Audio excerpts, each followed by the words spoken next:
Demonstrated incredible strength and depth. Leo Cullen is delighted though to welcome back three key players from injury.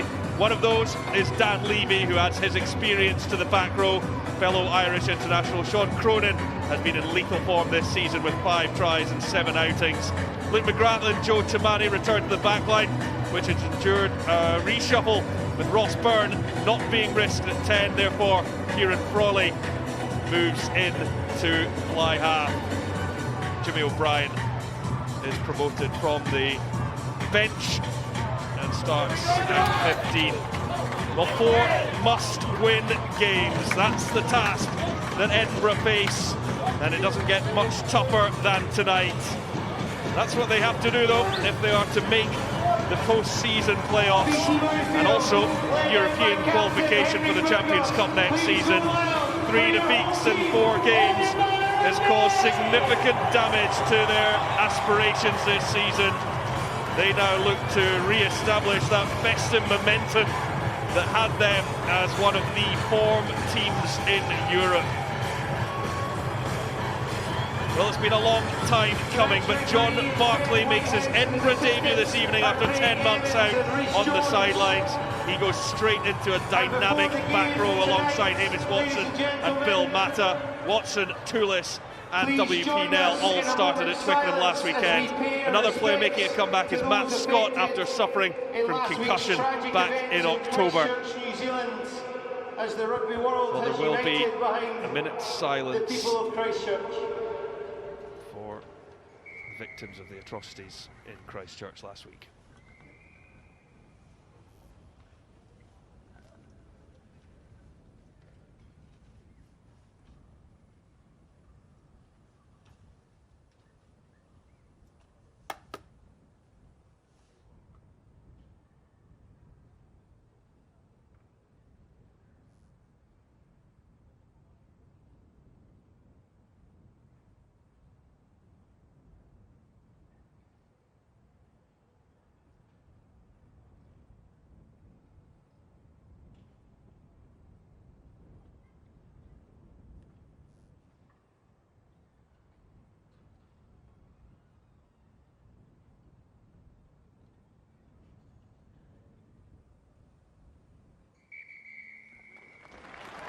And our thoughts go out to all those affected and those who lost loved ones in Christchurch. A huge thank you for joining us this evening to support your city. And now, in charge is Ben Whitehouse of Wales, assisted by Wayne Davis and Rhys Jones. And Neil Patterson is on TMO duty. Well, what a big game. Conference B leaders taking on Edinburgh on a blustery night at BT Murrayfield. Things are about to hot up. Round 18 of the Guinness Pro 14 is underway as Kieran Frawley kicks off deep into the 22. It's fielded by Bill Mata. And now, first chance for Jimmy O'Brien, who was originally on the bench for Leinster. Now Joe Tamani takes over. McGrath, Luke McGrath, that is, back in at scrum half, the Irish international. And it's there for the scrum half once more. And early possession for Leinster. It's taken on further by Josh Murphy, the second row. Now Max Deegan, big 22-year-old number 8. Flat it goes to Sean Cronin. Now Tamani, the direct approach coming from the Australian international.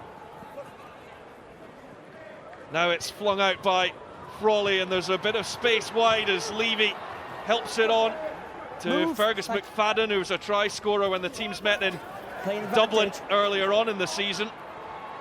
The knock-on brings Edinburgh advantage, and they might look to run from deep here as Johnson almost away, just halted and held up as Bill Mata is next to take on his first carry of the evening. Nobody has made more carries in the Pro 14 this season than the Fijian number 8. High it goes from Henry Pyrgos. Taken by O'Brien. Just juggled it a little at first, and in flew John Barclay, making his first tackle in an Edinburgh jersey. What a frustrating 10 months it's been for him. Great take by Mata. He got there ahead of Barry Daly, the Leinster winger. Now Matt Scott. 5 months out for him after suffering that concussion against Toulon. Taken by McGrath. Again, Barclay. Out now, thank you. Showing that he is up and up to full match fitness. Back. Excellent. Secured for McGrath, and here's Frawley. Fielded by Dougie Fife. Takes on his opposite man. Good tackle by Jimmy O'Brien. On the foot, yeah.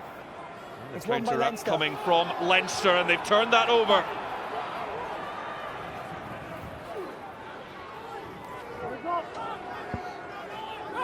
It's still in. Use Ruddock, it. the captain. Edinburgh out. Well, no moment to gather breath in the opening 3.5 minutes as Ruddock takes it on for another charge. This is now Michael Bent, the New Zealand-born Irish international. Levy, who missed the entirety of the Six Nations for Ireland. Big loss for them. Fergus McFadden getting hands on ball once again. Incredible physical play, Ruddock. I'll give you a break. 4 minutes and they're still going. Fergus McFadden breaks away eventually. Oh, that's brilliant link up, and Noel Reid is to within 3 metres of the Edinburgh line. McGrath, McFadden and Reid all linking up as Leinster look to strike first here. So deadly from this sort of range. It's Mick Carney that goes. Has a bid for the line.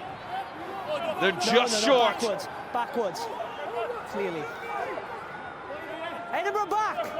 Ruddock now with the pick and go from the back as Leinster look to try and work one more bit of space. They are over the line. It looks to be held up though by WP Nell, who got his body in there to deny Mick Carney. No, for me he dived past the ball and the ball went backward. It was fine. Wow. 4 minutes 45. That's one way to open the lungs up. Some of these guys just back after international break, and I don't think they'll have had a phase at nearly 5 minutes. Bernard, some fantastic, relentless attack from Leinster.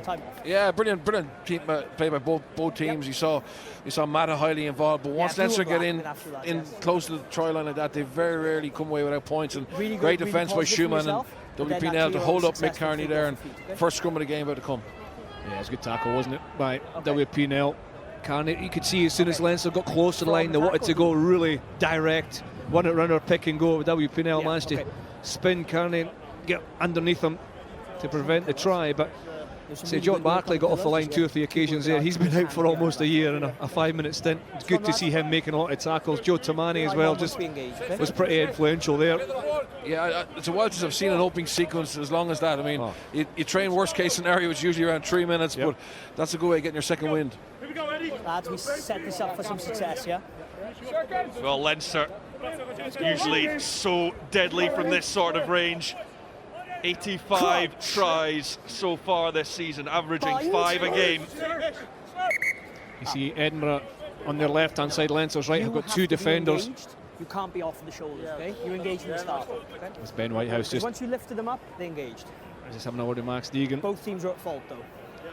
I say, and Max Deegan will be looking at that right-hand side, but because Edinburgh put 2 defenders over there, it creates space on this left-hand side. You've got Tamani who'll run hard at the line. Outside, Frawley. It all comes from the scrum. The scrum has to be stable first. Edinburgh looking to disrupt this. We spoke about Levy coming back from injury. Let's not forget Luke McGrath as well. He's missed the last 6 or 7 weeks. He's a really dangerous number 9. And it is McGrath who feeds the first scrum of the contest. Edinburgh holding firm. Leinster looking to get it to move, and the penalty will go the way of the visitors. Yeah, I think that's maybe harsh. I thought Edinburgh slowly pushed it up on the left-hand side. It wasn't a whip wheel, and I think you know that Leinster don't feel they have the advantage there because they're happy to take the 3 points and not go for another scrum. It looked like a good contest, didn't it? You know, it looked pretty stable at first, and then just as the ball began to the scrum crabbed down to the left. You're right. There's nothing aggressive there. It's just a good contest there, and Leinster could play that. Yeah, I think if anything, Leinster wheel around to the left when the pressure comes on the tight head side of Michael Bent. So good result for Leinster in terms of getting a kickable penalty. And an early opportunity for Kieran Frawley, 21-year-old, has come through the Leinster Academy, the famed Leinster Academy. And there's many more in reserve. Originally selected to play at fullback. Ross Byrne's injury, meaning he takes over the 10 jersey and the kicking duties, and it's a successful start from the youngster Kieran Frawley. Makes it Edinburgh 0, Leinster 3. Yeah, well done.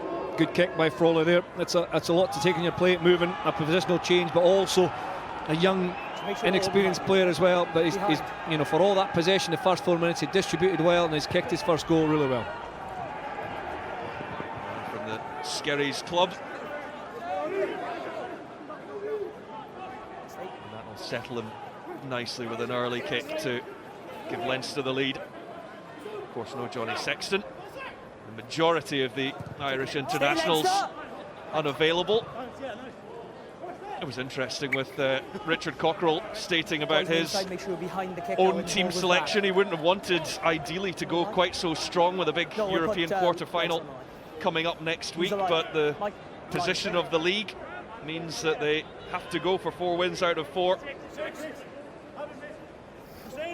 Yeah, I think so. I think it's a wise decision as well. There's a man there that he hasn't been away internationally recently, Ross Ford, but brings a huge amount of experience. 110 caps for his country, and he finds Barclay. And approaching 200 games for his club as well. As now for the first time, Edinburgh backs have ball in hand, and it was James Johnson who crashed into the first tackle. Then Pierre Schoeman.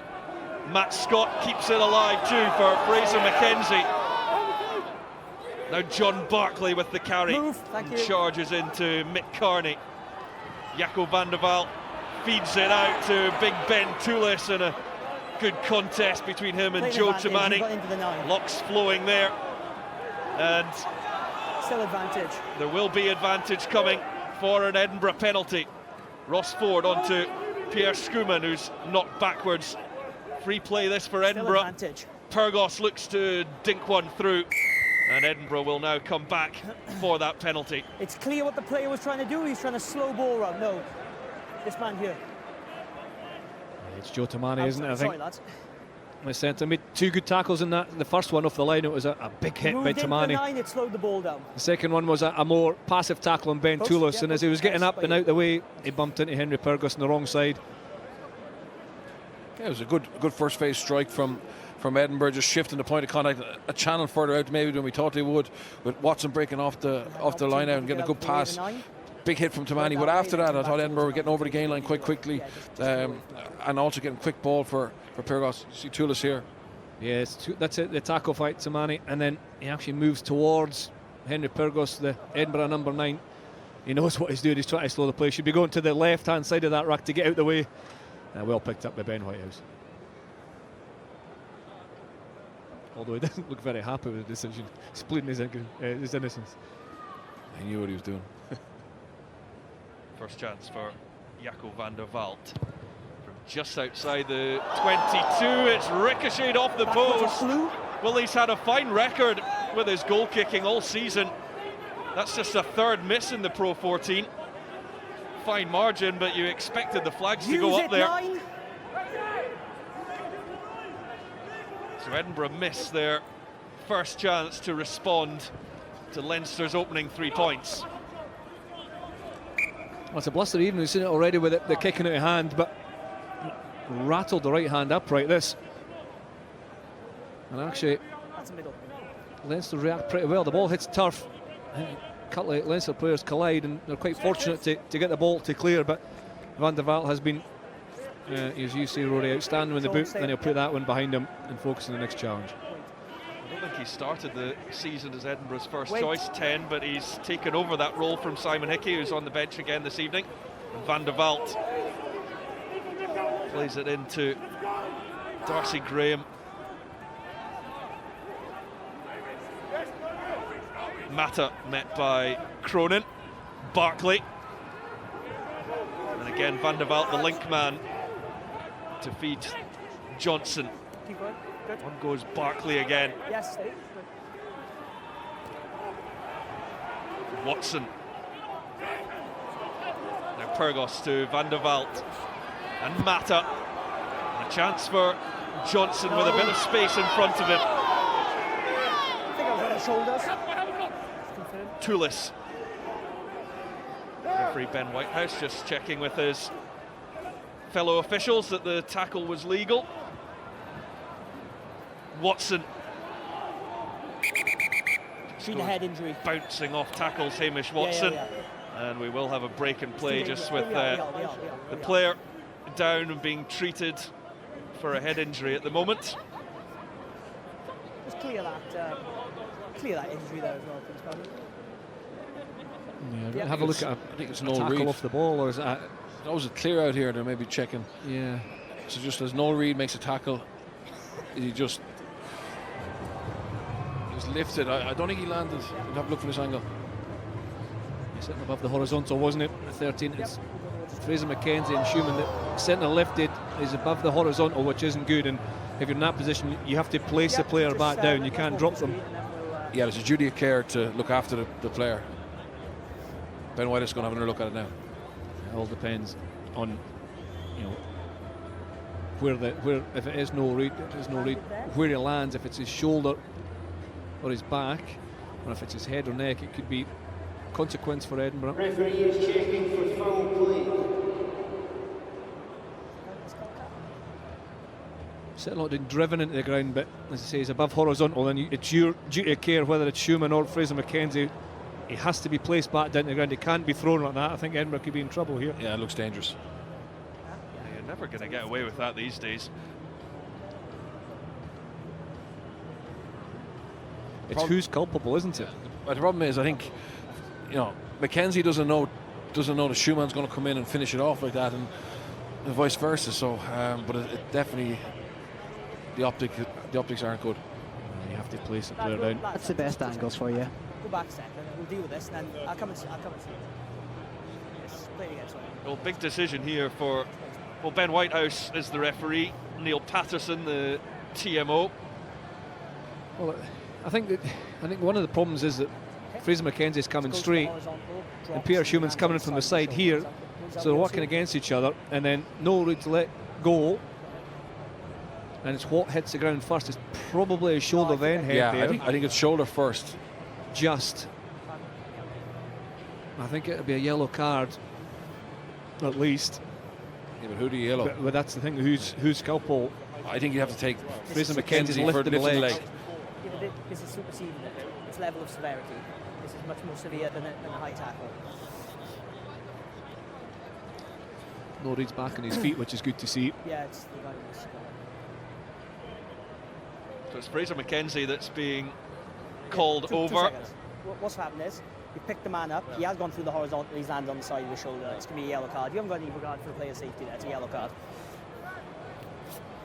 So Edinburgh down to 14 men early on, but it is just a yellow. Yeah, I think it's good refereeing. You know, he took his time. He looked at multiple angles, communicated with his TMO, and that's a fair decision. Yeah, I agree. The right decision there. It's reckless from Fraser McKenzie. Admittedly, Peter Schumann was part of it as well, and probably worked against each other. No reads leaving the field for a head injury assessment. The bare minimum, it's good to see he's up walking and walking off for the physio. So, Reid heading off for that assessment. Leinster have got on with things, and Tamani into Levy. Lovely short pass from the Australian to put his flanker right up to the 22. We've got Conor O'Brien is on for Leinster, and he has the ball here, and he's got a gap opening up. Leinster so close there. Pyrgos managed to get a hand in there and knocked it on in the process. On the floor forward, yeah. Just knocked forward, wasn't it? Another really good attack by Leinster, because Edinburgh are one man down the line. This is the end of it after the loop play. And that's the knock on there for Henry Pyrgos, one hand to it. Lads, both teams. But whoever comes into this 9, 10, 12 axis for Leinster, they're so comfortable at these loop plays that it's in their DNA that they look for that second touch, the challenge defence, and Henry Pyrgos there just got a hand in. But because Edinburgh are losing the man in the line out there, John Barclay's defensive role was much narrower, and it was wonderfully spotted by Joe Tamani. Just instead of carrying, he slipped the ball to Dan Levy. Good play by the big number 12. Bind. Well, Leinster in good field position again in the Edinburgh 22 and looking to come away with points once more. They've got a bit of forward momentum too with the scrum that's held by Max Deegan at the back. Advantage still to come. Matt Scott has it, so we'll go back for the penalty, and Edinburgh's scrum, the 7, struggling to compete with the Leinster 8. Would you scrum again, Bernard? I think they'll probably go to corner now. They've backed their line-out maul. Sean Cronin even at the back of that line-out maul is devastating. And while Edinburgh have a man in the bin, big opportunity to get a try, maybe convert a try. There was Conor O'Brien, who's come on. Use a line now, lads. The power of the Leinster 8 doing some damage there to Edinburgh's pack. Winning the penalty, and the line out has taken us to 5 metres out from the Edinburgh line. It's to the back for Josh Murphy. Good take from him. Out. Good. Desperate defence having to come here from Edinburgh, and a man's gone loose, and it looks like Sean Cronin. And Leinster get over for the first try, and it is the hooker who has been in superb try-scoring form this season. He's got another one, Cronin. Yeah, well, he'd be so determined to come back into this Leinster jersey and re-find a form that has him nominated for one of the European Players of the Year. Obviously, difficult Six Nations for him, but a try-scoring machine, and it was a great maul to start off with. I mean, Leinster were going forward. You would have felt that he could have mauled him over, but he obviously spotted a little opportunity down the blind side, and he's so dynamic and explosive. And he just wants to get in close. He's gone there. He's just gone on the right-hand side and gets a great try. He scores a lot of tries as Sean Cronin. Quite often in the open field, is such a quick hooker, but it's actually really good control by Leinster. They're under a lot of pressure. It's quite fractious. There's defenders coming in from all angles, but Sean Cronin just picks his time. He knows when, if you go off on your own, you've got to make the line. Yeah. Maybe having a look for a double movement there, but I don't believe he was held. I think that try will stand. This has just been confirmed, I think, from Ben Whitehouse.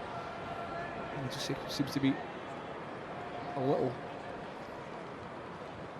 break before the conversion. Having another look maybe for a second movement, but I'm sure that try will stand. He's so quick, when if you go off that maul on your own, you've got to make the line, and he did.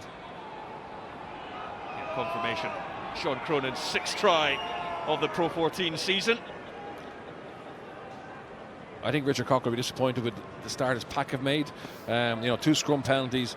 They didn't really get involved in that maul. I know they're man down, but they need to get in there earlier, more aggressive, and rip it apart. Leinster had got great length in it, and we're moving forward towards the line. And the scrum prior to that as well, as you say, a 7-man scrum, but it'll be disappointed with the discipline that's let them down. And then it's all very comfortable for Leinster at the moment. Frawley with the conversion. This time unsuccessful effort, but Leinster with a very promising start and 8 points to the good. Leinster do well to keep the control here. Bill Mattis swimming around the side of WP Nels on the wrong side. John Bartley working hard. Ross Ford but it's just the sense and the feeling from Sean Cronin. He knows where the space is, and he knows when he breaks off, he has to make the line, and he does. Taken by Deegan.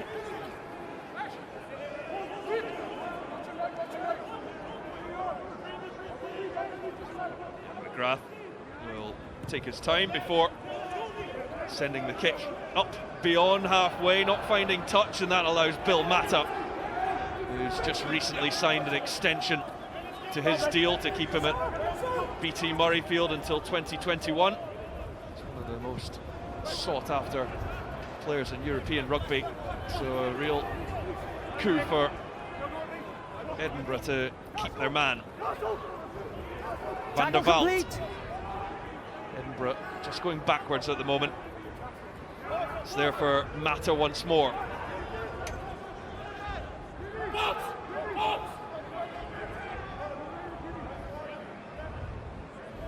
Burgos waits, and the extension of the ruck gives him space to fire that towards O'Brien, who makes the mark.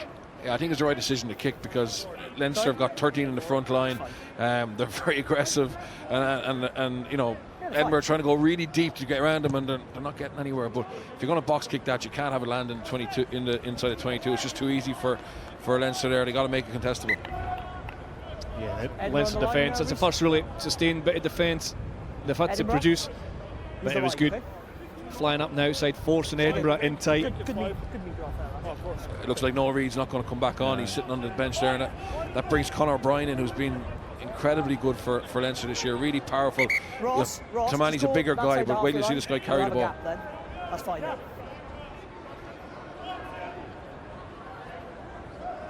So Ross Ford right on halfway, comes the line to guide the line out throw. Now Matt Scott. Schumann, driven backwards by Michael Bent. Use it. Burgos. And Matta, but it's a bit static from Edinburgh. Leave it. Use it. Again, Burgos will look to kick. Hangs in the wind, really. Knock on came from Daly. It's more evidence of how strong that Leinster defence is. They marched Edinburgh back maybe 15 metres there, and it was a big ball carriers from Edinburgh as well, getting hit and driven back. Schumann was hitting a two-man tackle, and then the pressure's all on Edinburgh. A slightly shorter box kick there held in the wind. The Barry Daly can't take, so Edinburgh do get to put into the scrum. Chris, in the pre-match analysis, you spoke about how good their attack is. Many 85 tries for Leinster, but their defence is the second best statistically, just behind Munster, and they take massive pride in it. And you know, the young players who come in are very much judged. They're all very talented, but they do the hard work as well. Similar to what I was saying about that return, that loop play, there's a really clear blueprint of how Leinster play in attack and defence, and no matter who comes in, whether it's a young player or a foreign player coming to the club, they just fit seamlessly into it. It really is it's a progressive way of thinking, and it's been successful, and it is successful for them. Yeah, and it's Stuart Lancaster is actually responsible for attack and defence, and they've got Felipe Conaponi now looking after backs attack, John Fogarty, Leo Cullen, Emmett Farrell. There's a really good coaching group there who the players really believe in, and I think it's a lot of simplicity, but repeated at high intensity. And you know, they were very comfortable in that first 5-minute phase. In actual fact, we're 19 minutes into the game. I think they've had one error when Michael Bent dropped the ball, you know, close to the line. Everything else has been no penalties given, or one penalty given away, and you know, pretty good continuity. Leinster used the break for the Six Nations to get Leo Cullen and Stuart Lancaster tied down to new deals. And they can continue the fine work that they're doing in the Irish capital. Crouch. Bind. Free kick. See Matt Scott, the Edinburgh centre, on the side of that scrum. Even although it's there put in, Edinburgh's put in, they've brought the centre onto the side to make it 8 versus 8, just to respect the power of the Leinster scrum. There he is, the number 12, packing down in the... It obviously cuts down your attacking options, but hopefully it helps you from an Edinburgh point of view retain. It's no Leo Cullen. Can't miss that hairdo, can you? He's stolen Sean Lamon's peroxide. Or Stuart Hogg. Yeah. Yeah, so Leinster know that with Matt Scott, the inside centre being in scrum, this is unlikely, very unlikely to go wide. So they can steal a few yards in defence and fly up on Edinburgh and try and shut them down quickly. And the Edinburgh pack holds firm. It's there for Pyrgos. And now Darcy Graham. 2 tries at Twickenham. Bill Mata at pace now. And the Edinburgh crowd now getting into things as Matt Scott was hit hard. Welcome back to frontline rugby. Dougie Fife. Leave it, Leinster! Barkley. And there's advantage coming for Edinburgh. You're holding on to the ball firstly, and then you didn't roll away. Matt Scott's return to play protocols are being tested out. Every time he gets the ball, he seems to run into 2 big Leinster tacklers looking to make offensive hits, but he's back up and he's retaining the ball, which is a positive. Edinburgh going forward there, didn't it? Darcy Graham, the small winger making ground, and then big Bill Mata, and then it was that man, as you say, Bernard, Matt Scott, driving into the heart of the defence. Interesting decision to kick to the corner. Thought he might have another pop at goal. It is obviously windy out there, but Fraser McKenzie comes back from the sin bin at a perfect time from Edinburgh's point of view with an attacking line out deep in Leinster 22. Yeah, I think given the way the first 20 minutes has gone, they probably want to make a statement and get their forwards into the game. They've kind of had these peel outs for the first 2 line outs, but at some stage you'd imagine you want to test the Leinster maul. Just in front of the line, yeah? We'll see how Ross Ford decides to approach this opportunity. Ben Toulis is the one to gather the ball in, and Ford now has it at the back of the maul as they do test that Leinster defence. First stop. So it has come to 1 halt. You've lost your bind, thank you, you're out. Ross Ford still has it. That's it. Now it goes down, and the Edinburgh hooker is a lone wolf in the attack just for a moment. Now Edinburgh getting reinforcements to secure possession 5 metres out from that Leinster line. Now back up to the full complement of 15 players with Fraser McKenzie. Oh, that's gone loose though at the back for Edinburgh, untidy. And that's a costly error. Use it. And Leinster now able to clear their lines through Luke McGrath. Yeah, they had them all created pretty well built going forward, and unfortunately for Edinburgh, the referee deemed that they collapsed themselves and obviously tripped over, and then when they were into pick and goes, they're just a little bit sloppy, came off the foot of an Edinburgh player and bounced forward, but a little bit better from Edinburgh. Yeah, it was a good maul, wasn't it? They didn't really try to get it set up or getting moving right away. The set up, there's the end of the pick and go. Not sure whose feet is it, Hamish Watson's maybe. I think Sean just as the ball's placed. Was it a hand?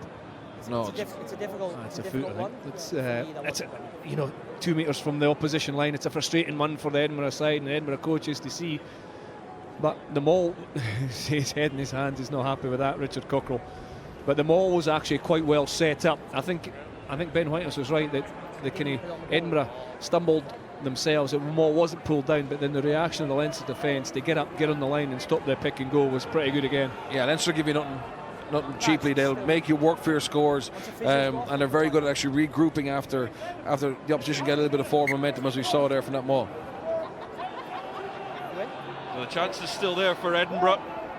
Of the line out still inside the Leinster 22. Ross Ford hits Ben Toulis once more. So it's as you were, Ross Ford with the ball at the back of the Edinburgh maul, that they now start to look to get moving. Schoeman though is halted, and it will be the turn of the backs, and Matt Scott head down and charge. Well tackled by Dan Levy. Now Pyrgos to Hamish Watson, just grappled by the ankle by Joe Tamani. Scott again, trying to spin out of the first tackle. Leave it, Leinster. Pyrgos to Toulis. Now Ford. The Leinster defence so accurate. Ball is clearly available. It's now with Barkley. Just trying to slip off the tackle of Levy. This time it comes to Van der Vaalt, and now Scott. But for Edinburgh, they haven't quite found the craft yet to get through Move 6. the Leinster line, and there was a solid tackle coming in from Rhys Ruddock, who took a bump in the process. Now Mata. Mata is half through. That's high, playing advantage. There is advantage coming for a high tackle. It's Barkley once more. And he gets it on to Watson. Leave it! 12! Tamani must leave that alone. Pyrgos sends the players out to his left-hand side. Van der Vaalt feeds Dougie Fife. Darcy Graham comes in looking for work, tackled by Ed Byrne. Ford to Schoeman. There's some solid hits coming in. And we'll go back for the penalty. Just before him. Wow. There's one or two huge collisions out there. Bill Mata's getting treatment. It's an accidental high tackle, but it slipped up over the shoulder. There is a high tackle. There was a break first by big Bill Mata. I think it was Sean Cronin who failed to make the tackle. Van der Vaalt leaves the ball up to Mata, and he just bursts through two defenders, Murphy and Cronin. And then the high tackle comes in. Edinburgh are trying to create so many different opportunities, either close to the ruck or one out or even wider out, but the Leinster defence is really, really good. Yeah, well, anything Edinburgh do ball in hand, and they have varied it up. As you say, they've tried various different ways of finding a weakness, but Leinster have stood up to it. It's really been Mata who's looked the most dangerous, and Hamish Watson. They need to get their big ball carriers on the ball, prioritise those, because a lot of the phases Leinster are just eating it up. No ball. And as soon as when the line is broken, the defence line is broken, the speed of reset from Leinster is really impressive. They don't look under pressure once the line's been broken. They regather, they reorganise. Get that water off. And I say, as the phases grew there, up to 14 phases, the collisions seemed to intensify as the time went on. Yeah, we could hear each collision from up here, the bang of contact, bone on bone. But shuddering, we were both backing off here as if we were in danger. Pleased I'm sitting Back here. on the line now, lads. Good. Well, an intense Boys, opening on the line. 26 minutes in this one. High tackle. So Van der Vaalt again electing not to go for the 3 points and to take the line out. Well, the two attempts I've had so far in the 22, they've not been a rush to set up them all or get them all going forward. They've set it up really well, almost soaked up the pressure from Leinster, and then the drives come on. 6. The way the referees are refereeing them all now, it's actually very hard to actually score because you're allowed to hold your position, so you often see opposition players far up the maul, unable to contest them. Edinburgh backing their set play. And here goes Ford with the ball at the back. 5 out. And you 7 out. Leave him go. Currently going sideways though. Thank you. They need to First stop. reset First stop. and start to go forward 5 metres out. Mata's now involved. Down it goes under the challenge of Josh Murphy. Sorry? Yeah. 2 seconds. 2. Enter from the side and pull down. That's what called. Sean Cronin penalised with a side entry. Yeah, so it looked like it was Josh Murphy who was penalising, who actually came in legally and collapsed and killed it, but the referee's talking to Sean Cronin for coming in the side and collapsing it, which is on the blind side of where we were. You were through the middle, no problem. 2 came in from the side and that caused the collapse. Yeah, it's a clarification for Josh Murphy. He was fine. He's initially 6. in the middle of there. He can stay in there. He can fight. He gets right through. There's Cronin joining from the side, just in front of the referee there. You just see that Sean Cronin's back, and Edinburgh are going to try again. Stretch for Toulis, but he gathered it in. It's now nicely set. Ford has his hands on the ball, and Henry Purgos trying to add a bit of extra weight to the maul, which has now just come to a standstill. Edinburgh trying to eke a little bit closer to the line, which they do, but they haven't got the ball over yet. Don't touch it. Desperate defence coming in from Leinster, trying to keep Edinburgh out. Behind the line, excellent. Mata is next. No. Can he find a way over? Ford now waits. The ball is there for the hooker, but again the tackles come in straight away the second that he gets his hands on the ball. Leinster's defence right up to dive in.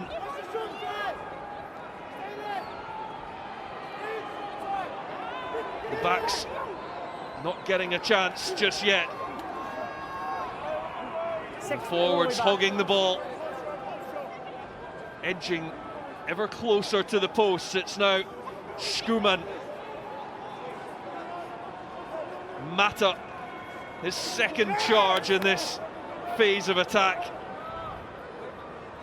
Ford again heavily involved. The experienced hooker drives on, but for now Edinburgh waiting their first score. WP Nell brought forward and has the try, and Edinburgh respond. They had to work really hard for it, but they get their reward, and it's WP Nell who has the score. Yeah, credit to both teams there. I thought it was textbook defence from Leinster in terms of their body position and not letting Edinburgh forwards get momentum, but Edinburgh stayed patient. They worked really hard, 6-7 phases towards the post, and eventually they forced their way over. Key score for Edinburgh. If Edinburgh had left the 22 without any scores there, you would have worried about it. Yeah, this is the end of it. WP Nell picking up, getting wider than the previous carries.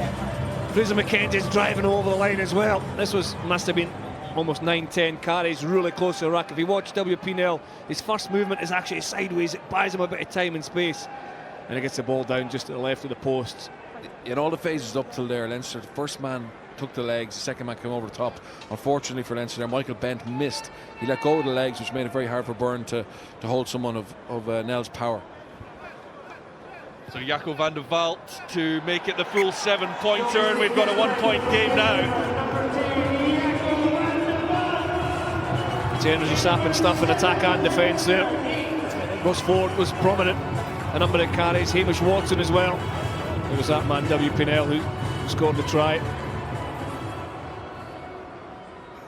Well, it's been back-to-back defeats for Edinburgh. They haven't lost 2 in a row at home since 2015, but after that defeat to Cardiff and the comeback from the Blues, then going away to Italy and losing to Treviso, that's what they face this evening.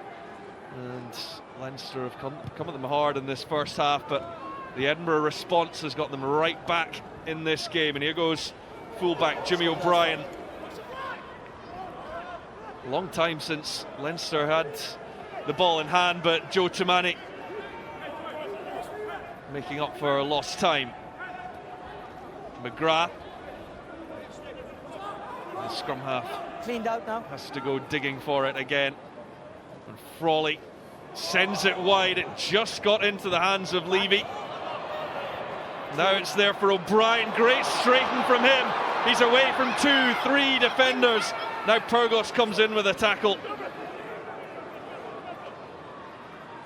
The evasive running of Jimmy O'Brien, and now Timani kicks it through. Darcy Graham. You never know quite what is going to happen next when he's got the ball.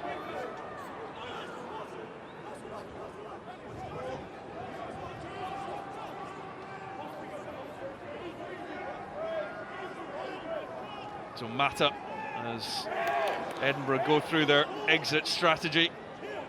Leinster felt that they'd got something there, and they have. The penalty coming their way. Well, it's Max Deegan who wins the penalty. I think the number 8 gets over the ball. Great break before that by Jimmy O'Brien. And it's certainly stunned silence here at BT Murrayfield, isn't it? Edinburgh looking to try and just coordinate their exit strategy. Bill Matta's chopped low by Tamani. Deegan certainly over the ball. I think maybe Mick Carney as well. Bernard over there. Yeah, really good technique by Leinster. It's a real aggressive chop tackle by Tamani. Just creates a little bit of separation between Bill Matta and his nearest cleaners, and Deegan gets in there, really good body position. And that's sloppy by Edinburgh. It's a simple exit. They're trying to play a phase to open up the space for the box kick to get the ball off the field, and to give away a penalty like that is poor. Change coming for Edinburgh. So look at Joe Tamani, and Kieran Frawley lines up this kick. Callum Hunter-Hill has come on for Ben Toulis.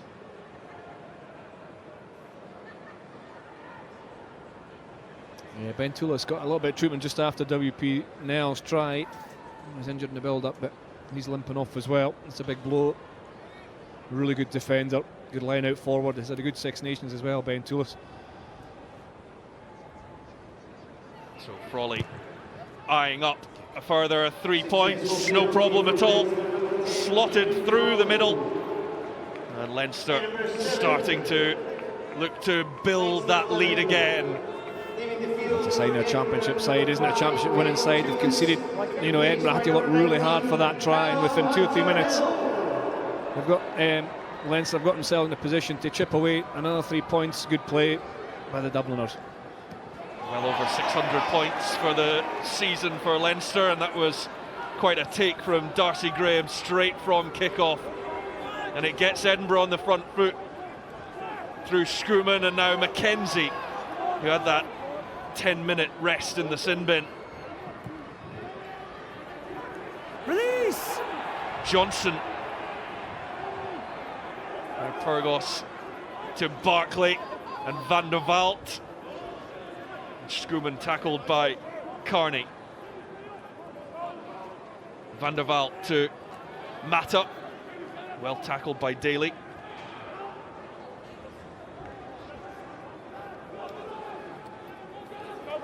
This time it's Ruddock that shoots out from the line along with Deegan. Watson trying to find a way around the outside, and he has, and he's still going. Pyrgos, and there's advantage coming there. The knock-on will go straight back for the penalty. And there might be a further talking here for Leinster, and Rhys Ruddock being called up, the captain. We have 3 instances, almost identical. Certainly 2 of them are identical. Your players are getting up and going into the 9, which is slowing the ball down. Split second, 1 second, 1.5 seconds. It's enough for you boys to realign. Happens again, someone leaves the field. Yes, you can.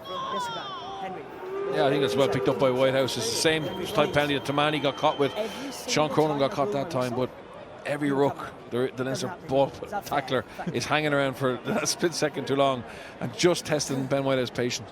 I think all 3 of those were Sean Cronin as well. Yeah, they were actually. He knows exactly what he's doing. There's Darcy Graham. Edinburgh back in the game with that take from the kick-off. Fantastic leap, good kick-off as well. But excellent leap from the winger to win it. And there's Sean Cronin. It was at least 2 of the 3. The wily old fox. And Edinburgh go touchline again. I think the forwards would have liked a little bit more distance on that kick there. Just in. Yeah, you heard just side of 22. You heard the wind buffeting on the refs, Mike. This is a kick off. Van der Vaalt sits it up, and again the wind probably has an effect here. But Darcy Graham gets up in front of Carney and his lifters and keeps the pressure on for Edinburgh. You're right, that's just in the 22. This line out, and Edinburgh have lost it. Great steal from Leinster, but it isn't tidy enough, and Luke McGrath just managed to take it over, so the result will be an Edinburgh scrum 5 metres out.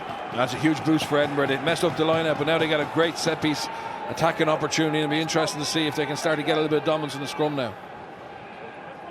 It's good defence, isn't it? It's a Deegan at the front of the line who gets up in front. Maybe the throw could be a little bit harder, but it's good. It's good play. All Edinburgh's lineouts have been to the front because Leinster haven't been putting a pot up there, but an element of surprise, they throw Deegan up right in front, and Ross Ford maybe leaves a little bit off the throw because he thinks it's going to be a comfortable catch without any pressure. Well, big moment this. 3 minutes to the break. The Edinburgh forwards have already had the reward of 1 try. Scored by the man in picture there, W.P. Nell. Set. Scrum 5 metres out, loaded over on the left-hand side.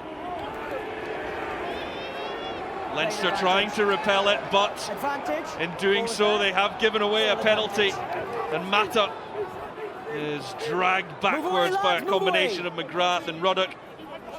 Yeah, it is advantage. Pyrgos to Ford, helped out by Schoeman and Hunter Hill. Now Scott, and out the back for Van der Walt to Fife, who just had to check his run. Hauled down by Tamani. John Barkley. Van der Walt to Ross Ford. He's been involved in so much of Edinburgh's attacking play. Schoeman is next. And now Pyrgos with a chip over. It's covered by Deegan. And we'll go back for the penalty. Yeah. Stepping wrong, not bit of a driving mismatch straight. There. Well, as tough as it come now. Pressure come on. And Darcy Graham, you can see he's brave, and that's a long advantage again, isn't it? Yeah, huge advantage. It came from the scrum penalty.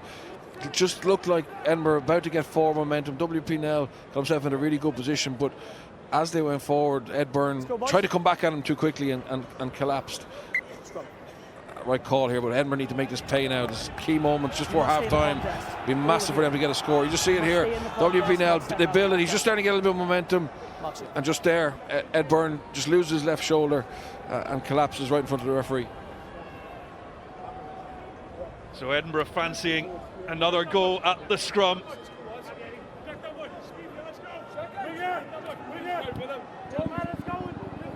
Final minute of the first half. Crouch. Edinburgh looking for a massive boost before the break. If Leinster can hold them out, how big a psychological advantage would that be? To slip. Mata holds it on his tiptoes at the back of the scrum, which has now gone down. Reset. We'll reset. Both go down my side. My side of the scrum. That's good play at the back of the scrum by Mata and Pyrgos, because Ben Whitehouse is telling them to use it because there's a slip, but Edinburgh don't want to use that ball. They want to try and test the referee here, try and test Leinster's scrum and get something directly out of the set piece rather than play out the backs and give Leinster a chance to recover. Yeah, it's this battle on this side, isn't it? WP Nell, that man you shot on Ed Byrne, and the loose head for Leinster. It's actually a really good old-fashioned scrum contest. Quite often you see scrums going down, or they're going down for dodgy reasons, but that's a proper contest, man. Yeah, there's a huge amount. It's an individual battle between the two of them, and that's the way WP Nell scrummages. He's quite a difficult character. He's not your stereotypical tight head. He's lots of different tricks, but Byrne is a young prop with lots of potential, and he's doing okay at the moment, but this is a key one for him. Big play this, the final moment of the first half. And the drive comes, down it goes! And Ben Whitehouse is up under the post. It's going to be a penalty try for Edinburgh. And now he signals it. That is a huge moment in this game. Moving forward, the whole front row standing up. That's the half pad here. Leinster front row penalised. Penalty try ends the half. It's the full 7 points for Edinburgh, and that gives them a 3-point lead at the break. Well, what an interesting opening 40 minutes that has been, and Edinburgh get a telling score right on the whistle, and it brings up the halftime score at BT Murrayfield. Edinburgh 14, Leinster 11.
Home is a lot of noise. Good noise. Home is having my children with me. It's my favourite place in the world. And when you have a very sick child in hospital, that is just ripped away from you. It's heartbreaking. All you want to do is be there so they can hear your voice. When families find themselves with a seriously sick child in hospital, the first thing that they need is somewhere to stay close by. Walking into the house for the first time, it felt like home. It was like a family, a very, very big family as well.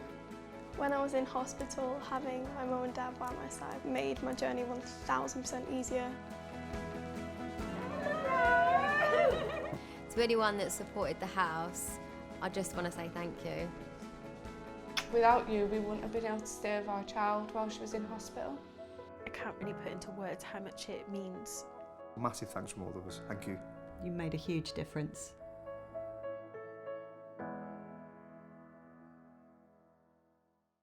Although the Scottish Government is easing the coronavirus restrictions, it's vital you still stay at home as much as possible. Only meet with one other household per day, outside and in groups of no more than 8 people. It's crucial you stay 2 metres apart at all times. If travelling for leisure or exercise, stick to around 5 miles and avoid crowded places. This is a critical time. If we don't follow the advice, we're putting lives at risk.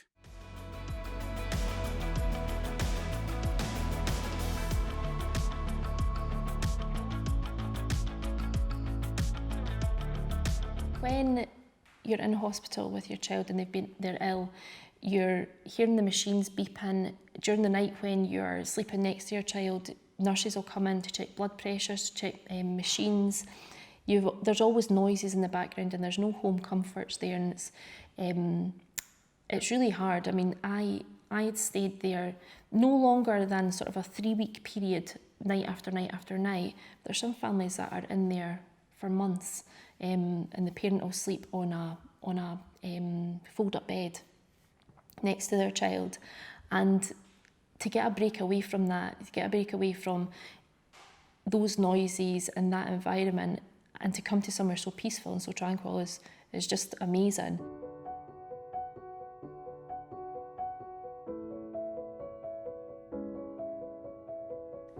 It's good to give means a whole load of things. It means being able to give families the chance to spend quality time together in such a beautiful, tranquil place.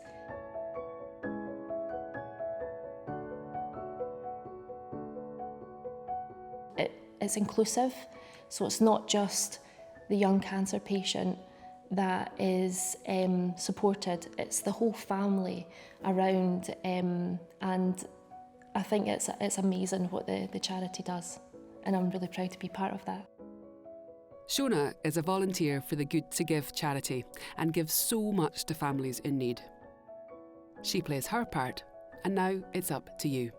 Every family is different, but you've got one thing in common, and it's childhood cancer, and that it's a horrible thing to go through, but knowing that there's families out there that are in exactly the same position as you, and that you're able to help them is a really great thing. Give what you can, because people like Shona really make a difference.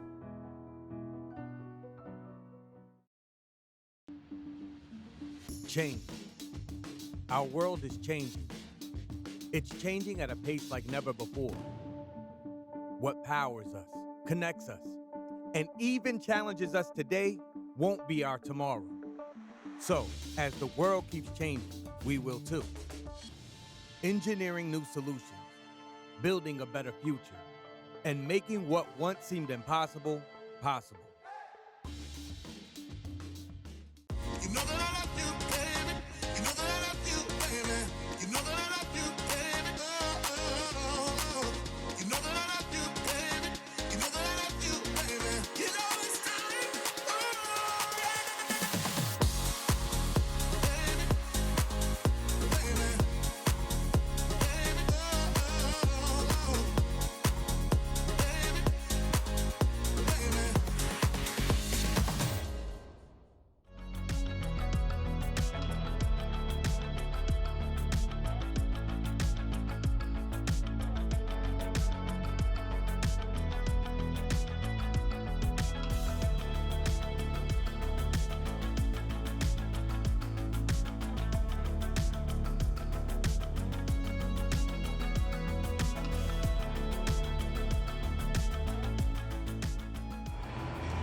Well, the half-time scores around the grounds would have been very pleasant reading for Edinburgh. There's a change for Leinster.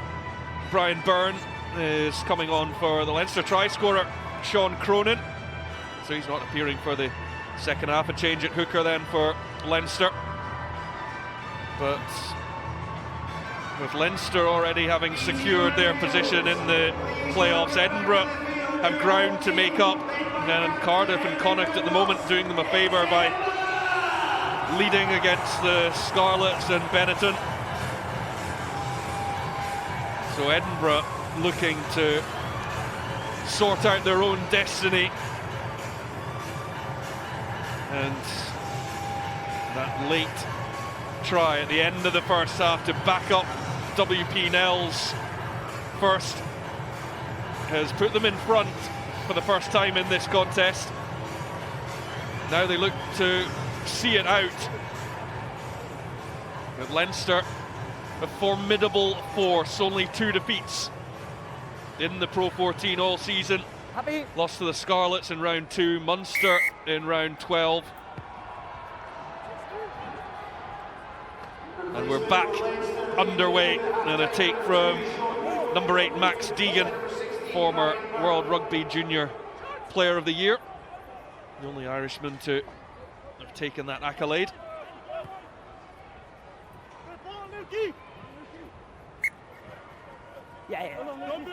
Well, Max Deegan played well in the first half. Busy in a number of ways. He's carrying his defensive work, winning turnovers. He caught the kick off there, and it was quite a conservative kick from Luke McGrath. Keen to get the ball off the field and reset from the line, or get their defensive set from the line out. The first opportunity to have for Edinburgh to strike. Both sides have massive European quarter-finals next weekend. It's another line out that goes astray, but the knock-on did come from a Leinster hand. Try to catch it, knock on. Yeah, it's going to be key if Edinburgh are going to win this game, that they get clean set-piece possession. You see that second line out in a row, Leinster have got bodies up in the air. That time it was Josh Murphy just getting in front, and Leinster a little bit unlucky that the ball's knocked on as it comes to ground. Such a cruel game at times, isn't it? I mean, that's the last 2 lineouts that Leinster have won against the throw, but have actually ended up penalising themselves. So Edinburgh face Munster here a week on Saturday, while Leinster up against Ulster on the same day at the Aviva. And Leinster will almost have an entirely fresh 23 for that contest, but getting a few bodies back and up to fitness, the likes of Luke McGrath, Dan Levy and Joe Tamani coming back from long-term injury. Just saw a shot of the Edinburgh backline there. It's a wide right-hand side scrum, and an interesting setup with Darcy Graham and Matt Scott huddled round Jacques van der Walt there, then a big space to James Johnson. The Leinster defence have... Well, we're not going to see what's happened. A penalty at the scrum. Edinburgh take that. They can keep the backline moving on the wraps for another day, but if they can win penalties at set piece, they'll be delighted against Michael Bent that time, I think. And it was the scrum that gave Edinburgh that penalty try right on half-time. They're beginning to get the ascendancy in that area. It's a good kick from a narrow angle from Van der Walt as well to chew off as many metres as that. Leinster have already made one change in the front row, as you mentioned, Brian Byrne coming in, but they also have 2 international props on the bench, Jack McGrath, British and Irish line, and Andrew Porter, so they have the potential to strengthen up that area. And another steal at the line out. Edinburgh often so secure with their line out, and Leinster managing to get hands on it once again. Away it goes from McGrath. Well, that's 3 in a row now for Leinster, and that's maybe one of the reasons that McGrath's quite happily just to put that ball off the field and then challenge the line. It hasn't made many yards in that one with the kick, McGrath. Yeah, this is... It's Ruddock this time getting up. That's too easy for Leinster. That. Yeah, and again, Ruddock wouldn't be known as a defensive line-out guy, with great lift from them, getting across the line, crowding the space. But it seems that Edinburgh didn't really know the call there. There seemed to be some kind of mix-up. But that penalty they won from the scrum was on the 10-yard line. That's kickable. You know, in this game, it's hard to see Edinburgh pull away, but add 3 points to the scoreboard there, and just, you know, build a score rather than actually go for broke, kick into the corner when your line-out's struggling a little bit. We've seen that a few times actually this evening when they've had penalties in the 22 and they opted to kick the first one. The others, they've gone for the line-outs. It is obviously blustery. The wind, you know, on that east stand side is strong, and both of Luke McGrath's kicks in the second half look as if they've been, you know, struggling to make it a headway, which would give even more kind of value to your point, Bernard, that the wind's probably favouring Edinburgh from that side on that long penalty. That's it, the flag on the east stand side. But it's Edinburgh have got such a strong set piece that they do often launch from there. But having lost the last 3 lineouts, this one's certainly under pressure. Got 2 half-backs. They've got a brutal run in Edinburgh. After this, face the Scarlets down in Wales, then they're home to Ulster and finish off away to Glasgow. 4 wins required. And here goes Hamish Watson. Again, bouncing away. Eventually, Leinster managed to take him down, but it's front foot ball for Edinburgh and John Barclay. Pyrgos to Van der Walt. Pyrgos again, and Hunter Hill driven backwards. Schoeman. Now a little slower for Pyrgos to get it to Matt Scott. Bill Matta. Pyrgos, now they may spread it wide. Watson, only one way for him to go.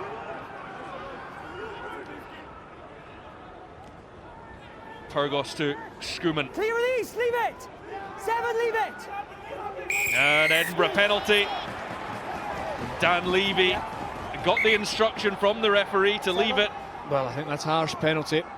Ben Whitehouse is going to have a word with Dan Levy as well, but For me, there is no clear release. It's a yellow card. There's been too many bounties inside the 22. I'd love another look at that. Yeah, I'm surprised at that one. It looked pretty good by Dan Levy. No, if you thought the penalty was harsh, a yellow card. Well, it's a cumulative effect, isn't it? From, you know, it's not the same offence, but it's another offence round the breakdown. But for not releasing, actually, I wasn't sure if he was a tackler or if he was assist tackler. He still has to release. He was never fully attached. He didn't show the referee he'd released, but I think it's a harsh penalty. But Edinburgh again gone to the corner here now, and they need to make hay out of this. Ross Ford, it's now Leinster who are a man light in the forward pack. It's taken by Mackenzie. 5, leave us left. Ford has it, trying to control this maul, and Edinburgh have the drive on. Ross Ford edging closer, and it's Ross Ford going one-on-one with McGrath. Did he get that down? Yes is the signal, and Edinburgh have another score. Immediate try from Edinburgh after the yellow card. That is exactly what they were after.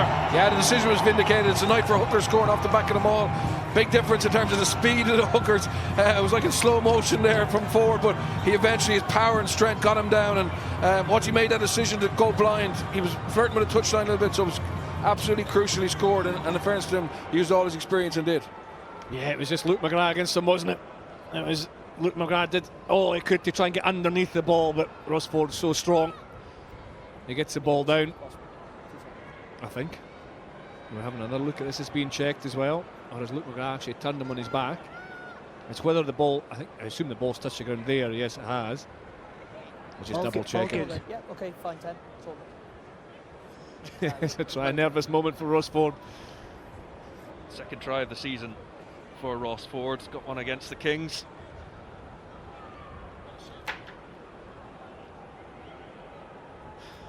Yeah, good decision, wasn't it? Similar to Sean Cronin, if you come off the bat of the maul on your own, you've got to score. Both Hookers, experienced, good servants to the game, both scored tries. Jaco van der Walt from out wide, and he's guided that one in beautifully for the full 7 points, and what a start to the second half for Edinburgh.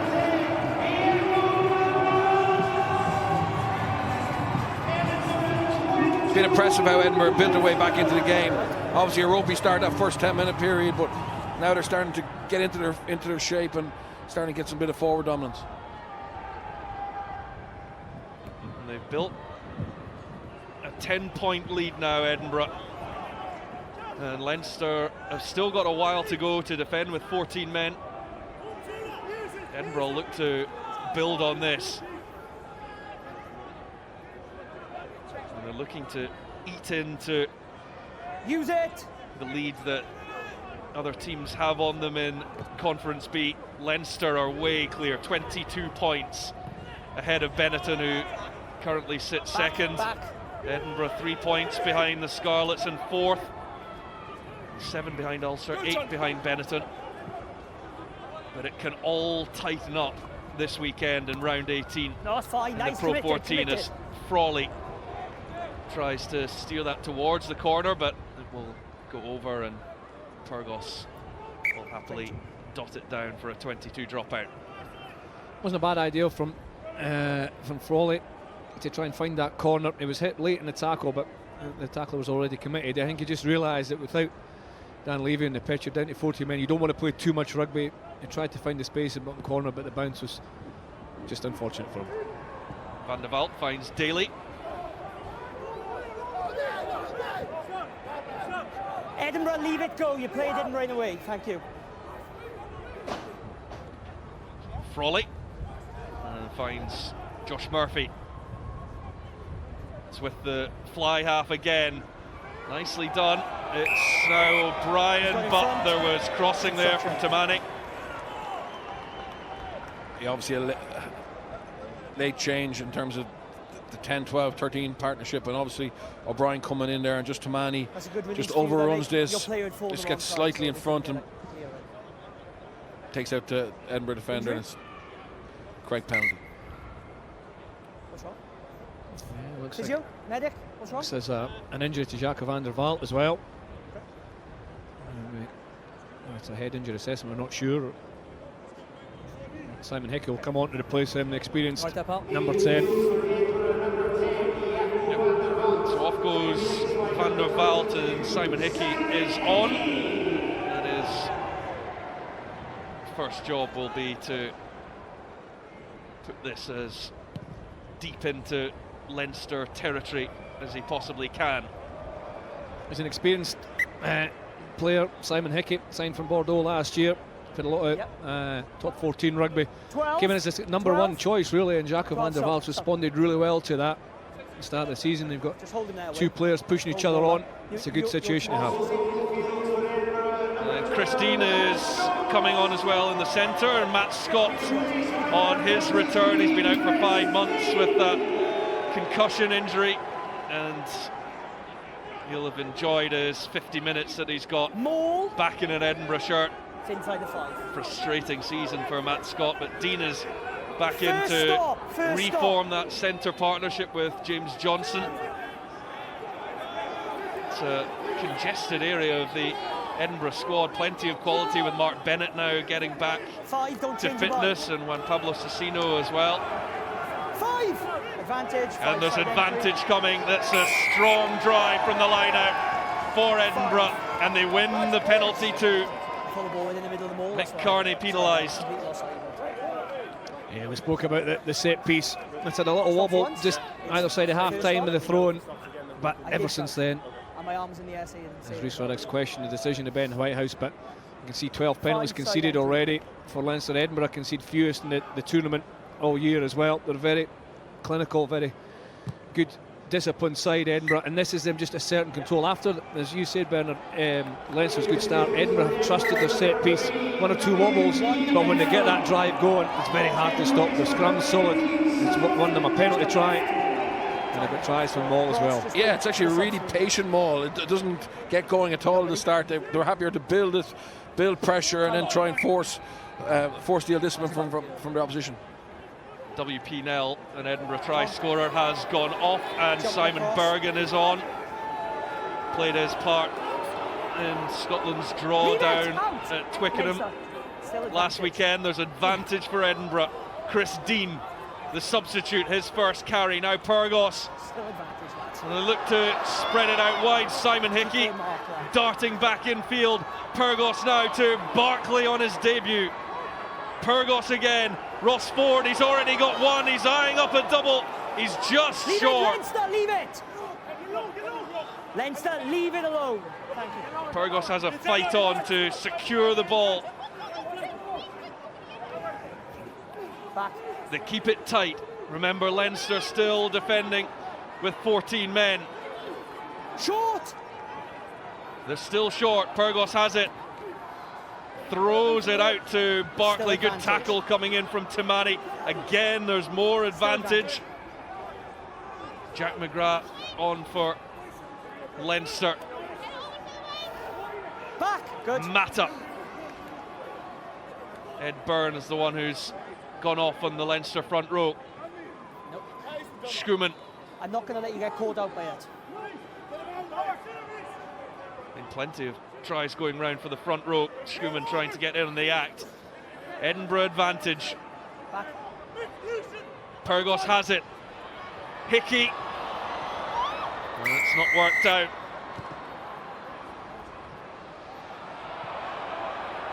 A bit of afters. Said Darcy Graham's a tough man. He's taking on three of them. Lads, please. Come on. Come back 14? For a penalty, I think. 14. Calm down, okay, buddy? Huh? Okay. Did he? 11. He started it. Calm it down, okay, please? Contact in the air, the line out. No, he did. Fergus McFadden. It's down to interpretation what that dummy is. I will not let you get caught out by it. So Andrew Porter also on for Michael Bent. Nothing change in the front row for Leinster. Anyway, so. On the 5 or here? Here. Contact in the air. That's another long advantage, Bernard. That's a very long advantage.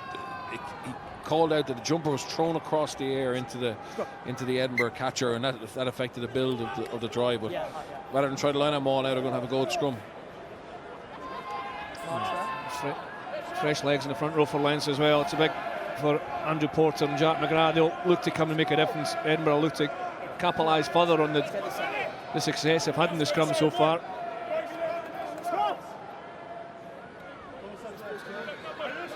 Scrum the option for Edinburgh.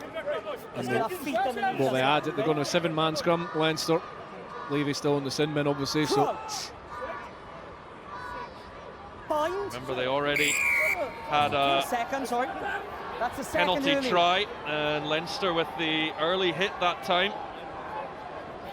And you think Edinburgh will just reset it.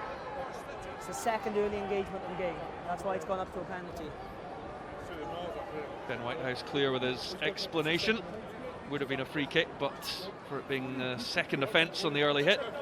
Is it a risk for Leinster to just go with 7-man here, Bernard? It is a risk, but I think that a big faith in Porter and Jack McGrath being able to hold them out, and they probably feel that if they don't have an extra back, they'll be exposed a little bit wide. But I think I don't think Edinburgh are going to want to let this ball out, to be honest, on this. Bind. Set. Well, can the Edinburgh forwards produce the goods once again? They get the drive forward. There is further advantage coming. Mata with the degree of control. It's there for Pyrgos. They fling it wide. It's with Dean. Hickey helping him out to secure the ball. Pyrgos once again. Edinburgh have advantage. Barkley trying to get round the outstretched tackle. Watson. That's good tackling coming in from the Leinster players. Captain Rhys Ruddock at the heart of it. There's Simon Bergen. Now the backs have a go with Hickey. Dean with the chip through. And the cover is there from Daly. Back we go for the penalty. Yeah, the risk of these long advantages is that when you come back for the scrum, Dan Levy's back on the pitch now. You know, you would have been better off just killing it. And now, are they going to be able to get the same dominance against 8 as they were against 7? We've now got issues at the scrum. We've got 2 penalties on the 5-metre line. The same way we were camped on the 5-metre line there. You can't continue to keep giving penalties away 5 metres from your own goal line. If it continues, you understand what's going to happen. Please do. It's a stern warning, isn't it, for Rhys Ruddock, the Leinster captain, from Ben White as the referee. 2 scrum penalties, quick succession, 5 metres from your own line. Yeah, since the 25th minute, they've really fell on the wrong side of Ben Whitehouse in terms of the amount of penalties they're giving away. And you know, I wouldn't be surprised if there's not another yellow card in this game the way it's gone. Scrum. Edinburgh. Scrum is called, captain. Yeah, that's what he called. Go again with the scrum. Penalties for not driving straight.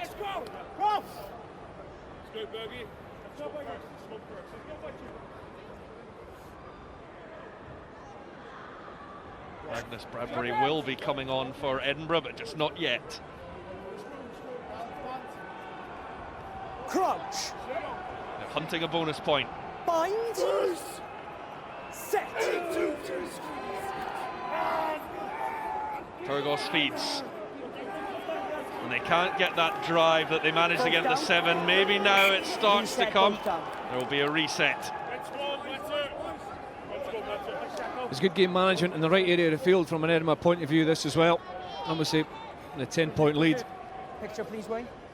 Reece. Keeping the pressure on. And Leinster haven't had a lot of possession or territory at all in the second half. There's a HIA on 6. John Barclay's debut in an Edinburgh shirt coming to an end after 57 minutes. Scotland international Magnus Bradbury, again he played at Twickenham. He'll be heading off, scored a try at the RDS when the teams met earlier on in the season in September. Barclay's been outstanding, hasn't he? For your debut for your club, but he's actually been really busy in defence and attack. He's carried really well, carried close in, wide out. He's been exceptional in line speed and his tackling as well. But Magnus Bradbury is a guy who's on fine form for his national team, and he'll look to carry that into the final quarter here. I think I did hear Ben Whitehouse say that Edinburgh 6 was heading off for an HIA assessment, so that might just be a concern for John Barclay ahead of next week. Keep it straight, lads, good. Mata has it as it just went sideways and Turgos snaffled by Dan Levy. Dean goes into play scrum half and Bradbury with his first touch. Use it! It's there for Turgos. I feel the try now could just secure the victory for Edinburgh. Yeah, ball was out. Crucial game in their season. Tackle coming in from Max Deegan, helped out by Rhys Ruddock. On goes Mackenzie. Good carry from him. Schumann now. Bradbury with the pickup. No, his players in the way. Edinburgh having to work hard for every metre gained. We saw that when WP Nell went over for their first try. Ross Ford, he's got in on the act too. Back, Joe, thanks. With a try of his own. Hamish Watson dragged down by Ruddock. Mata putting in the hard yards. Yep. Now Mackenzie. Edinburgh have another goal. Schumann over the top. Thank you. Now it's there for Bradbury. The backs don't have a chance of getting this. It's forward ball all day long. Don't touch Ford the ball. just disrupted a little before he could pick up. Hamish Watson. This time it's Carney with a tackle. No. It's underneath him. Callum Hunter-Hill waits for the next charge. Back. Leave his leg, Edinburgh. Well, Leinster's tackling. They can't miss one, and they're not. Bergen Now Hunter Hill waits.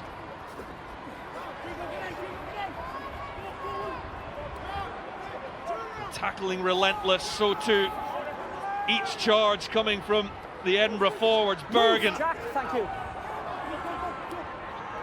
Now Ford. Again repelled. Bradbury too. Watson.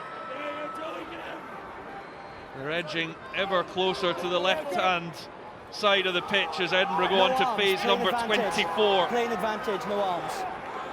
At last they've managed to eke out a penalty, but they want more. The no arms tackle penalised, so this relentless attack will not be coming to an end, even if Edinburgh don't score here. Use it! Ford now.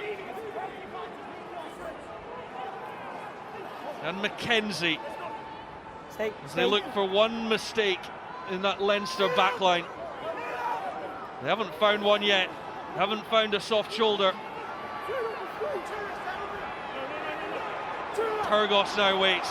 Instead he signals to Mata to have a carry. Mata gets over. Score given. Bonus point try for Edinburgh. And that could be the game right there. And boy, did they need to work hard for that. Yeah, it wasn't pretty, but textbook forward play. So well drilled, so patient, always looking after the ball carrier. In fairness to Leinster, they made an enormous amount of tackles, made Edinburgh play 26 phases, but at the end of the sequence, it took the power of Mata to get over from close range and get the bonus point. And in fairness, the backs have to buy the Edinburgh forwards a point after this, because they're just leaving him in there, and it's so relentless, it's so attritional, but it's led him to the try line. Some of the first try for WPNL, wasn't it? Multi-phase, up to nearly 30 phases. That's a finish. Bill Mata getting against Tamani, running towards the post, a little bit wider again from the breakdown. All it is a metre or two wider, and he gets a weight behind him. Fraser McKenzie driving him over. Good, so many good elements of defence there from Leinster, but eventually it broke and that man scores a try. Yeah, Tamani's a big man, but his forte isn't defending around the breakdown like that against a forward. He just got a little bit high, and the power of Mata with the latch from behind was too much. But the Leinster forwards, they're young and maybe lighter than Edinburgh, but they're manning up physically. But just Edinburgh's technique is so good, and their patience is so good. And the bonus point try as well. You know, that was something that we didn't expect really before the game. We had the idea that Edinburgh could go on and win this match. We thought it'd be a tight affair, but 4 converted tries, or 3 converted tries, and a penalty try. 5 tries in the Pro 14 for Bill Mata this season, celebrating his 1-year extension to his contract. Use it now, use it!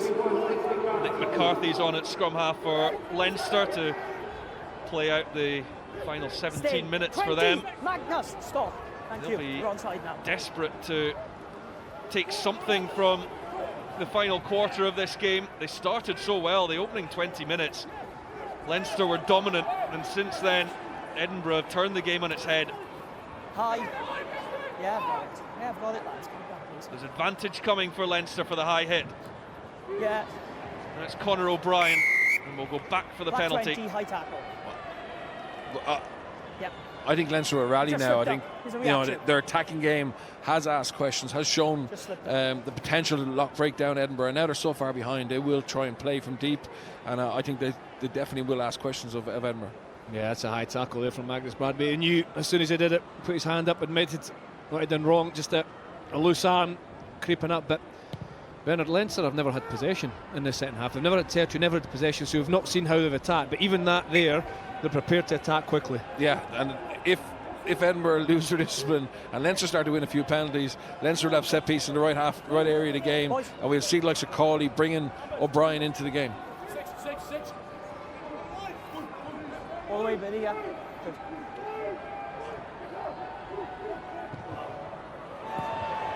It's a slight overthrow, and Edinburgh have got it. Well, we've got John Fogarty is downstairs, the Leinster scrum coach. John, thank you for joining us.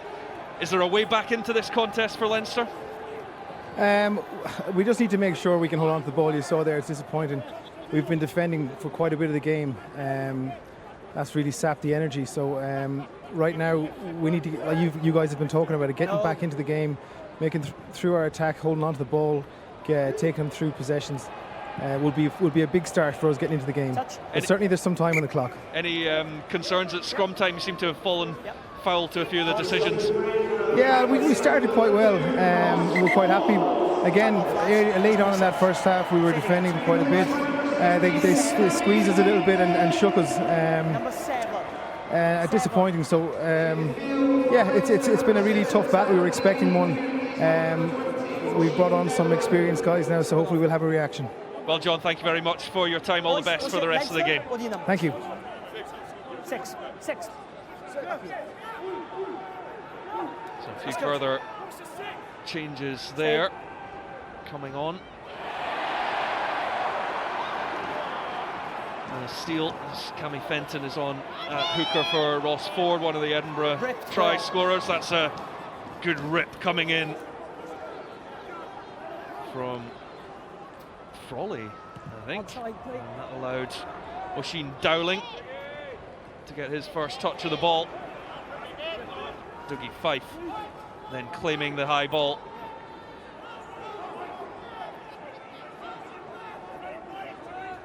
And Johnson, it's been such a forwards dominated game. We barely mentioned Fergus McFadden and Duan van der Merwe. Yes, disappointing we haven't seen both those in full string.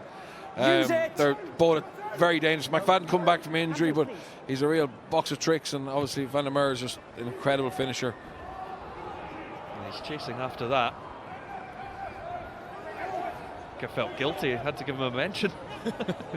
And there was one point Van der Merwe had his hands in his hips when Edinburgh were picking and going, but Leinster are looking sharp here back in.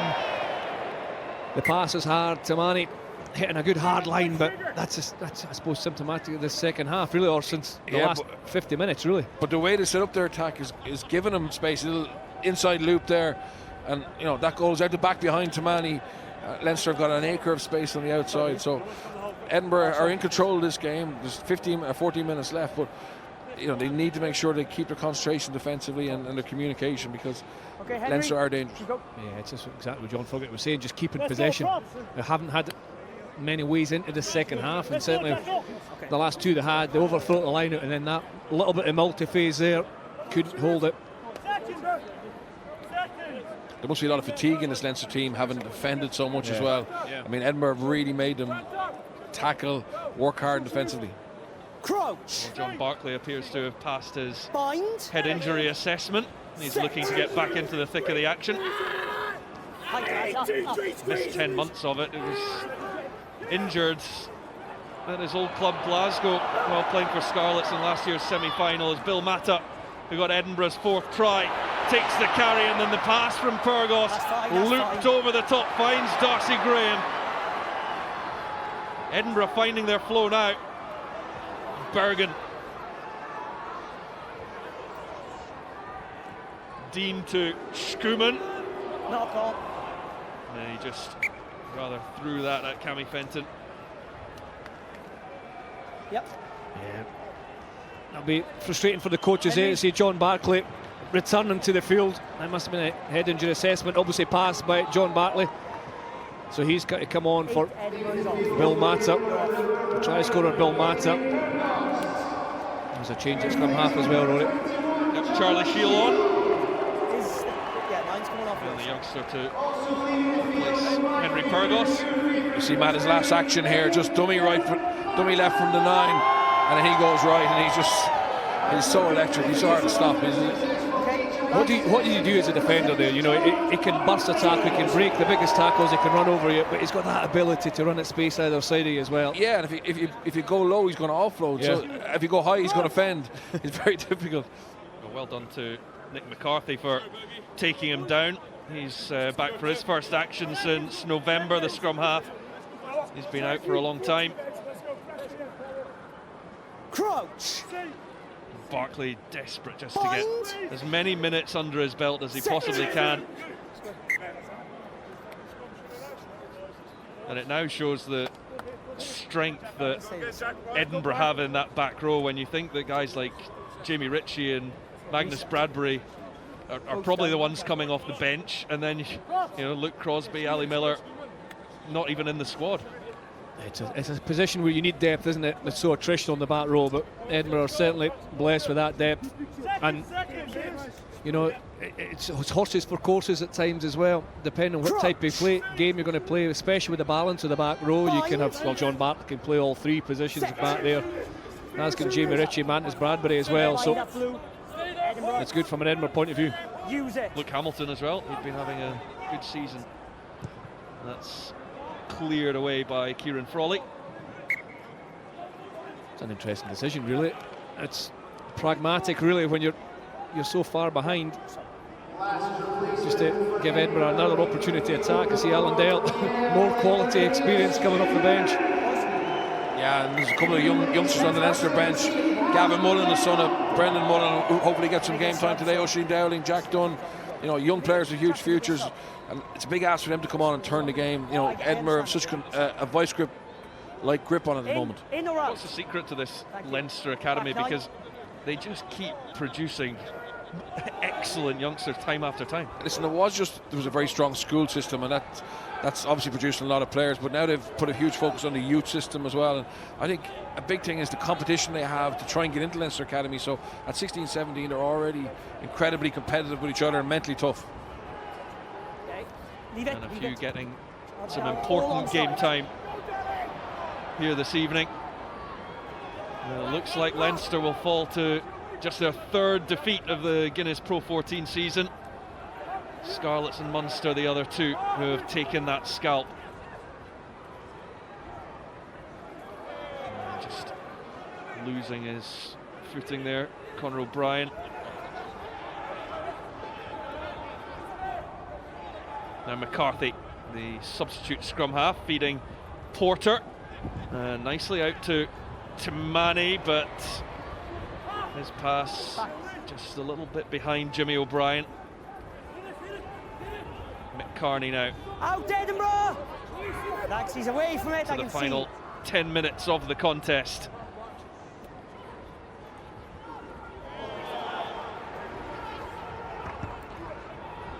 Now McCarthy and Frawley. He sent that one high into the Edinburgh night sky, but well fielded by Hickey, and now Fife. And Charlie Shield.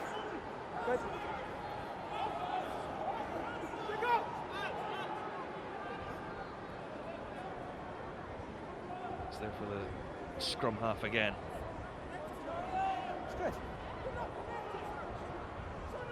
Shield.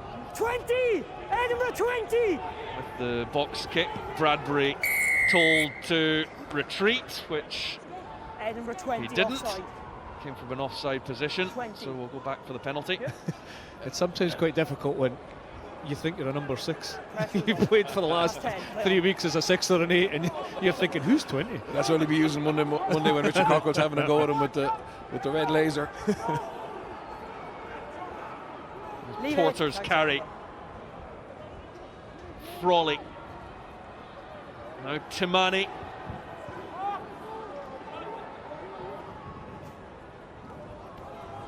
Josh Murphy. Frawley again and into Brian Byrne. Came on for Cronin, who got Leinster going early on with a try, and they've not managed to back that up. Edinburgh's response has been emphatic. Ball is up. Leave it alone now, Edinburgh. Short it goes to Rhys Ruddock, Leinster captain for the evening.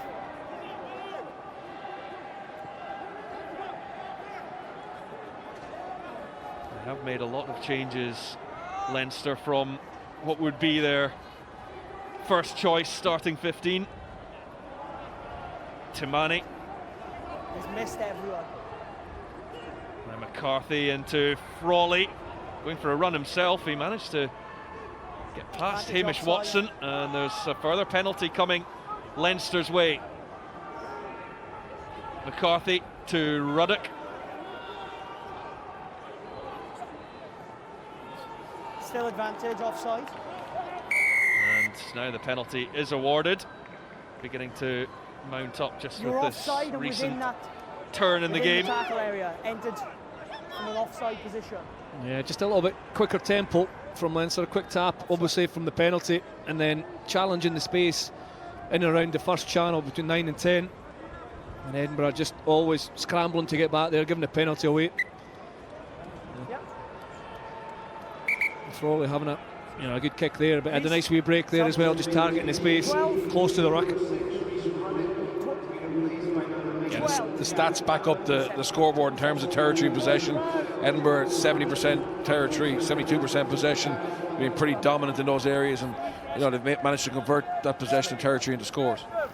Well, 2 changes coming for Leinster, and Gavin Mullen is on for his season debut, and Jack Dunn too. Well, that's a real disappointment for Leinster, losing their own line out, just slipping through the grasp. Still in, use it.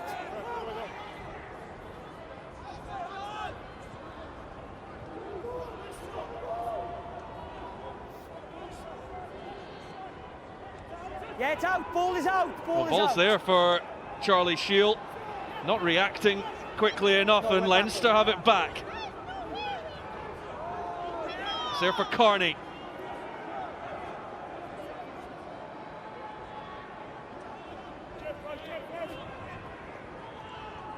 Leinster looking for a consolation score at this stage.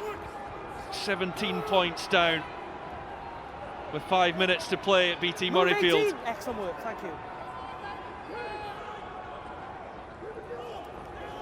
Taken on further, Chris Deenan with the tackle for Edinburgh. And they'll be keen to keep Leinster at bay here. But they're charging ever closer to the line. Watson trying to get his hands all over it. Leinster fighting to keep the ball alive. And there is a penalty coming. Penalties mounting here against Edinburgh. Well, it was Hamish Watson that was penalised, I think. I think he thought he was in a fair position, but referee Ben Whitehouse called 3 or 4 times there to release, and he didn't. Captain, Jack, scrum. Leinster opting for the scrum. Yeah, the game's gone a little bit sloppy. Both teams' set pieces just starting to malfunction a little bit. But you saw Leinster there when they pick and go. It's a little bit different than Edinburgh's pick and go style. They pick and go really quickly and try and, I suppose, cut the defensive line. You see in here, Hamish Watson was right over that ball, but the referee was screaming release 4. So I think Hamish Watson felt he was entitled to it.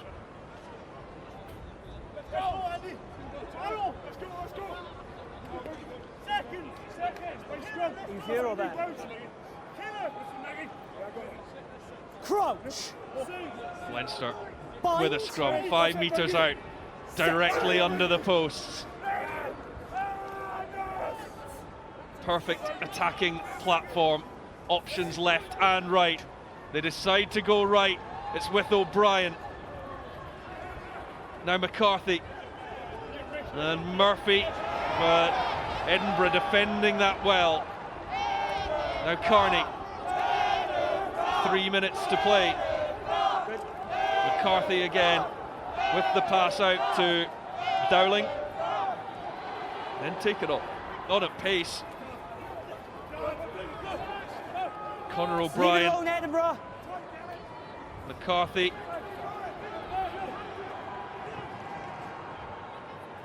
Still life in this Leinster performance.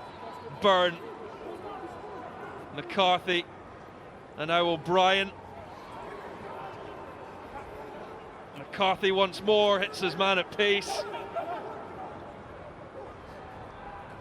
And here comes Andrew Porter. Back Edinburgh. Offside. Leinster doing to Edinburgh what Edinburgh were doing to them in the middle of this game. There's a further penalty to come, and it is awarded now. Offside, never got back far enough. In fairness to Edinburgh, they can afford to give away penalties now. The game is won. It's just a question of whether Leinster have time to go and get 2 tries to give them a bonus point. But Edinburgh defended their line really well. We started with a really good scrum where they got the left-hand side up and took away the wheel from the Leinster attack. The blind side did not retreat back, and that's when he picked up, made the tackle. Well, Chris, 78 minutes in, who's your Guinness man of the match? Well, it's that man on the screen, John Bartley. It seems like an easy choice, but his impact and his influence today after it was debut for Edinburgh, but his willingness to carry, his willingness to defend, his line speed in defence. The Guinness man of the match is John Bartley. Hamish Watson comes really close, Bill Mata, and the front 5 from Edinburgh all deserve special mentions, but for his influence and the ability to play like that after almost a year out, the Guinness man of the match, John Bartley. I think it's testament to his professionalism to be able to play 70 minutes of that quality in a game that's been very, attritional and physical, and he's still going strong now at the end. And he switched from number 6 to number 8. But it's just the first 20 minutes, especially when things weren't going for Edinburgh, he was the one that was standing up to carry, to make the shots, and it's continued on. We spoke before the match about how Edinburgh have 4 must-win games now. He's going to be crucial to them in this end of season with his experience, his knowledge of the opposition, his knowledge of the Welsh teams. He's going to be massive. A big job on here defending first, isn't it? If Leinster can get a steady scrum. Keep it up. Keep it up. Well, one final effort to come. 20 seconds on the clock. And the pickup comes. McCarthy feeds the forwards. Leinster looking to end the game on a high. McCarthy has it again. The tackles coming in thick and fast. It was Hickey that time. Leave it, John.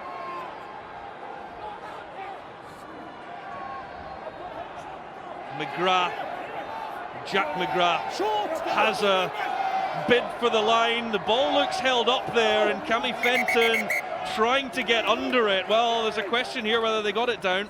Time off. I think it's either double movement or held up. Yes, Ben.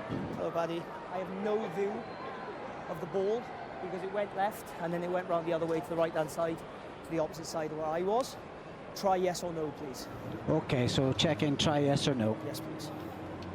Well, Cameron Fenton got down eventually, but I think we'll maybe see from the other angle. I don't think that's hit the turf yet. Is there hands under there? Is he over the line there, I think? He's over the line, but he's held up. I think they're under there. He's up now.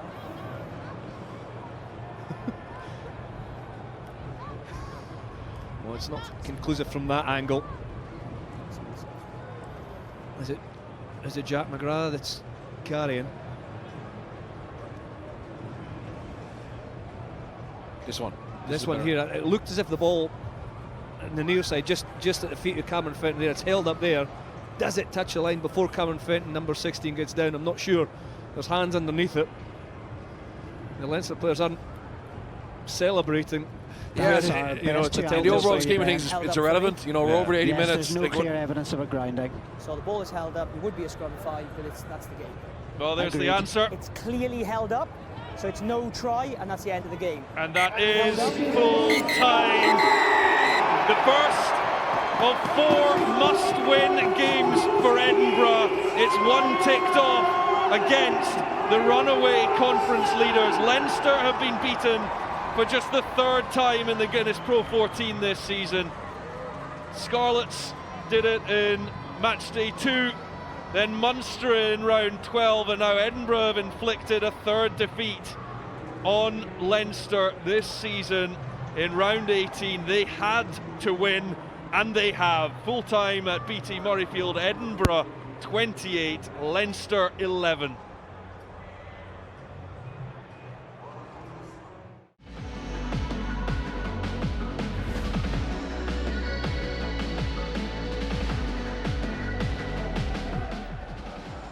Ross Ford, it's now Leinster who are a man light in the forward pack.